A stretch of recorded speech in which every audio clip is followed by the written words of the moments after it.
করেন? খাইতেছি। একা একা খেতে নাই, কাউকে দিয়ে খান। সিগারেট খাচ্ছি, খাবেন? ছি, আপনি এসবও খান? খাই তো। সেই দিন না বললেন আপনি এসব খান না? সেদিন মিথ্যা বলছিলাম। কিন্তু কেন মিথ্যা বললেন? আপনি যাতে মনে করেন আমি ভালো মানুষ, তাই। তাহলে আপনি কি খারাপ মানুষ? লোকে তো তাই বলে, আর এখন আমিও বলি। তাহলে আপনি খারাপ কেন? জানি না। জানেন না যখন, তাহলে ভালো হয়ে যান না কেন? চেষ্টা করি না, তাই ভালোও হই না। তাহলে ভালো হয়ে যান। ভালো হতে তো পয়সা লাগে না, সেটা তো জানেন। আচ্ছা, তাহলে কি লাগে? ভালোবাসা আর একটা ভালো মন লাগে।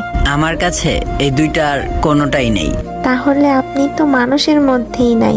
একদম ঠিক বলছেন। ঘোড়ার ডিম বলছি। কে ঘোড়ার ডিম?